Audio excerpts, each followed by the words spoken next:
Kisah pertama, Misteri Tapak Pembinaan Sekolah di Sarikei oleh Firas Faiz.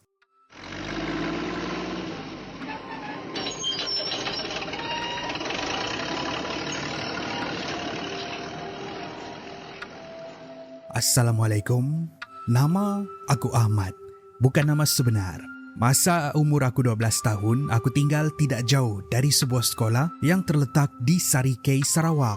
Sekolah tu nampak macam sekolah biasa aja, tapi sebenarnya untuk siapa yang tahu, ini adalah sebuah sekolah yang luar biasa. Macam mana aku tahu? Sebab ayah aku ada di sini sewaktu tapak baru sekolah ni dibina, dan walaupun kisah ni disembunyikan oleh guru dan orang lama, di situ aku tahu apa sebenarnya yang terjadi. Dan kisah daripada ayah begini.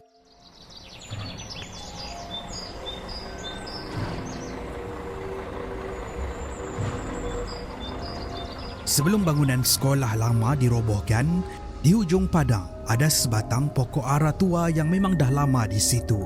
Sebelum kerja pembinaan bermula, ada satu benda misteri yang terjadi. Bila mana seorang tua dari kampung berhampiran datang berjumpa dengan mereka yang bekerja di situ.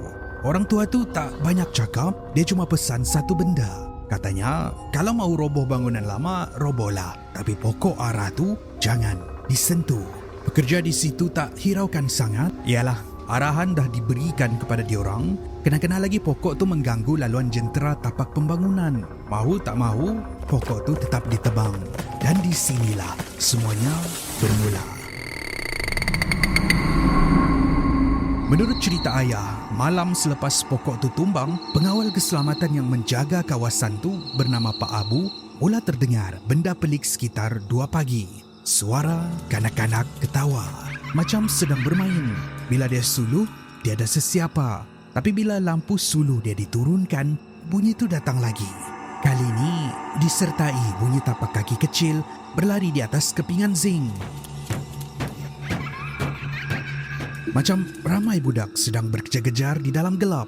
Nah sudah, kalau main kejar-kejar tu mungkinlah juga budak. Tapi kalau dah di atas atap tu dah lain. Pekerja-pekerja yang tinggal di rumah sementara di situ pula menghiraukan pesanan pakcik tu mula demam mengejut, mengigau, meracau. Terdengar orang di luar, tapi bila disemak, tak ada sesiapa di situ. Kejadian yang paling menakutkan berlaku kepada operator jentolak yang menumbangkan pokok tu. Nama dia Sam. Ada suatu petang, masa Sam sedang menggali tanah untuk tapak asas bangunan, mata jentolaknya tersangkut pada sesuatu yang keras. Bila tanah dikorek, mereka jumpa beberapa pecahan tembikar lama. Dalam salah satu tembikar tu ada kain kuning reput yang melilit sesuatu. Tapi dia tak berani nak buka, tengok apa di dalam kain tu dan biarkan jadi situ. Malam tu, Sam bermimpi dia kata dia berdiri semula di tapak pembinaan, dekat tempat pokok ara tu pernah berdiri.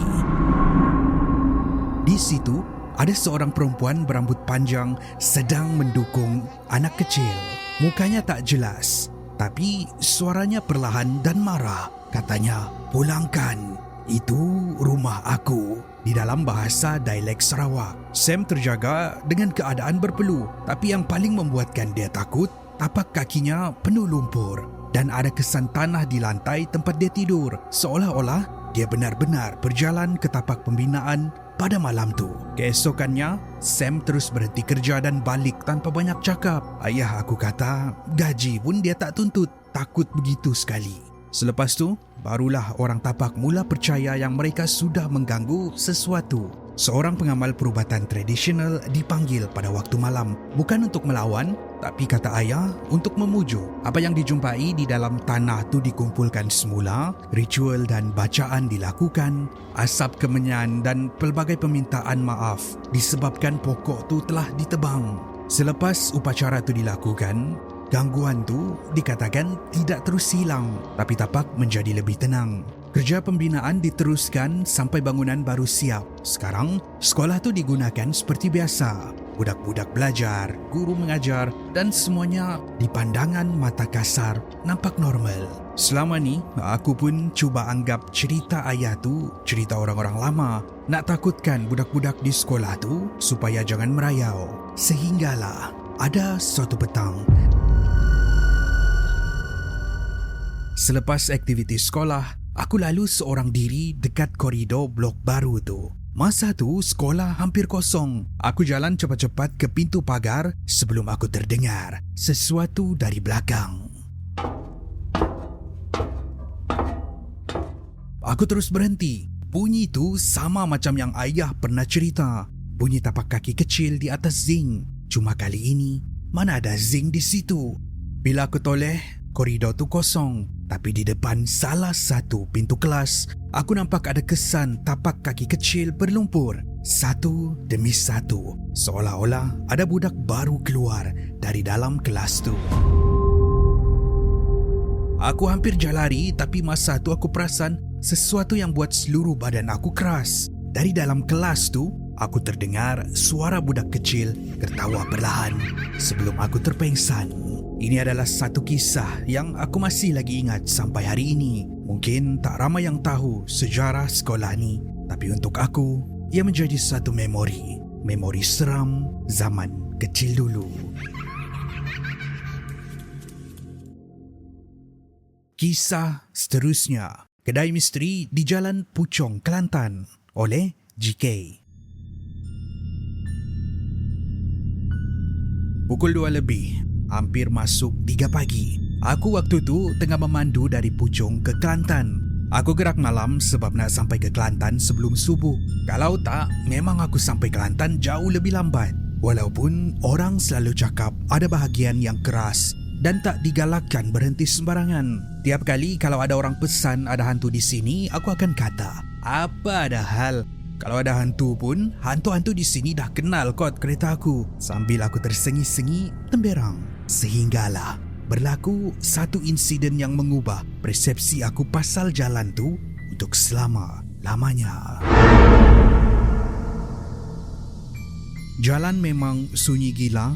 Radio bermain lagu-lagu sayu buat mata layu. Entah kenapa, aku dah memang tak tahan. Aku kena cari tempat berehat. Kalau teruskan juga, silap-silap nanti aku terbangun dengar soalan malaikat mungkar nangkir. Nauzubillah. Masa tu aku kata, kalau aku nampak kedai buka, memang aku nak berhenti sekejap. Bukan nak makan ataupun duduk, cuma sekadar keluar, hisap rokok, basuh muka, stretching sikit, refresh, lepas tu sambung jalan. Biarlah, orang kata biar lambat asa selamat. Dan bagai orang mengantuk disorongkan bantal, tak beberapa jauh di hadapan ada cahaya lampu Kalimantan dari sebuah kedai makan di tepi jalan. Lampunya putih pucat, tapi dari jauh macam ada orang. Ada beberapa bayang duduk di meja. Aku tak fikir sangat sebab sepanjang jalan ni memang ada kedai-kedai kecil yang kadang-kadang buka, kadang-kadang tutup. Jadi bila aku nampak cahaya lampu, aku cuma fikir mungkin ini salah satu kedai yang aku tak perasan sebelum ini. Yalah, kalau kita di jalan ni, keadaan waktu malam tu, mata kita akan nampak berbeza dengan keadaan waktu pagi. Aku cuma fikir mungkin ini kedai yang aku tak pernah perasan sebelum ni. Kereta pun menuju bersebelahan dengan kedai tu. Dalam kepala aku, kalau aku berehat berdekatan dengan kedai ni, rasa selamat sikit daripada aku berhenti di kawasan yang kosong. Aku matikan enjin, keluar ambil rokok, bakar dan bersandar dekat kereta menghadap jalan membelakangi kedai tu. Bunyi sudu, pinggan, bunyi orang bercakap perlahan, ada juga orang ketawa kecil kedengaran di belakang. Sedang aku isap rokok tu, tiba-tiba ada satu lori lalu. Hai Bim, tepat kena muka aku. Aku terkejut dan sempat sumpah serana. Aku kata, sial, macam kereta kau je ada lampu. Lori itu berlalu pergi. Satu kereta lagi lalu dan buat benda yang sama. Lepas tu, satu lagi. Kemudian beberapa kereta lagi. Ada yang hon panjang. Masa itulah, aku mula rasa tak sedap hati. Mungkin dorang nak bagi warning di depan ada roadblock. Aku cuba pandang kanan, kiri tapi gelap je. Tak ada roadblock, tak ada kemalangan, tak ada apa-apa. Tak masuk akal. Tiba-tiba, keadaan menjadi sunyi sepi. Tiada kenderaan yang lalu lalang. Hanya bunyi daun di pokok bertiup. Dan aku perasan satu benda. Bunyi-bunyi di kedai belakang aku tadi dah senyap. Bunyi sudu, bunyi pinggan, bunyi orang berbual, semuanya hilang serentak. Aku kemudian perlahan-lahan jeling ke belakang. Dekat meja paling hujung, ada sesuatu yang sedang bertenggek di atas meja makan. Bukan duduk atas kerusi, tapi di atas meja. Badannya dibaluti kain putih lusuh, macam kain lama yang basah kena embun. Rambutnya hitam panjang jatuh menutup muka. Dia tak bergerak langsung. Yang buat aku keras tak dapat bergerak, semua orang di dalam kedai itu pun tak bergerak. Mereka duduk tunduk di meja masing-masing, macam senaja tak mahu tengok aku. Tak ada seorang pun makan, tak ada satu pun pinggan berisi makanan. Benda di atas meja tu kemudian perlahan-lahan angkat kepala dia. Aku tak nampak wajah dia dengan jelas, tapi aku tahu dia sedang memandang aku. Masa tu, aku campak rokok, masuk kereta, huru-hara menghidupkan kenderaan aku dan macam dalam queue filem seram, kereta aku tak hidup. Habislah, aku kata. Takkan aku nak lari ke mana ke dalam hutan? Kalau watak dalam filem seram, orang yang lari inilah yang mati dulu. Bayangkan benda-benda macam tu yang bermain di minda aku. Waktu tu, aku perasan dari ekor mata ada sesuatu yang berdiri di tepi kereta aku. Tapi aku tak tengok. Pulas. Aku takut je kunci tu patah. Akhirnya kereta aku hidup juga. Apalagi aku tekan minyak dan berambus dari situ. Tapi kepala aku masih lagi fikir macam-macam. Boleh pula aku terbayang Pocong dan kawan-kawan dia tu berlari mengejar dari belakang. Sehinggalah aku menjauhi kedai puaka tu. Ia hilang dari pandangan. Aku cari stesen minyak dan disebabkan masih lagi trauma, aku tengok kanan dan kiri. Aku kata, kalau ada pocong duduk di kaunter stesen minyak ni atau tengah isi minyak, aku give up. Sumpah aku give up. Tapi syukurlah, itu stesen minyak biasa. Dan aku berehat di situ sampailah ke subuh sebelum meneruskan perjalanan. Keesokannya, aku cuba cari balik lokasi kedai tu dekat peta. Tak jumpa. Aku tanya seorang kawan aku yang selalu lalu jalan tu. Dia jawab, kedai lama di tepi jalan tu. Itu dah lama tutup. Orang situ pun tak berhenti di sana malam-malam. Berani betul kau Kau cakap hantu di sini semua kenal kau. Kawan kau kot. Aku hanya terdiam sambil dia menyakat dan tergelak. Sejak malam tu, kalau aku lalu jalan yang sama, aku takkan pandang lama ke arah kawasan tu.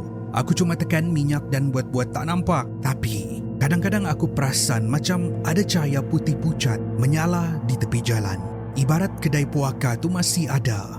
Ibarat apa yang aku kata selama ni, yang hantu-hantu di sana kenal aku, benar. Sebab aku rasa ada sesuatu di situ yang masih lagi ingat dengan aku dan masih lagi menunggu aku berhenti sekali lagi. Sejak nenek meninggal, sekarang rumah ni kosong. Tapi, siapa perempuan yang ada di dalam rumah ni? Kalau boleh, aku nak elak shift lewat petang. Kenapa? Sebab kalau petang mesti dia akan datang.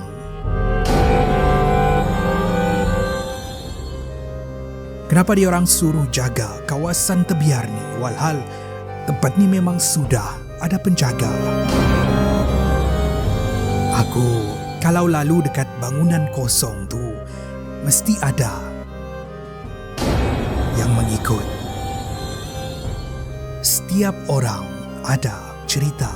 Ceritakan dengan kami di aplikasi perkongsian interaktif. Ceritakan boleh dimuat turun di Google Play dan App Store. Ceritakan, kongsi, baca dan undi.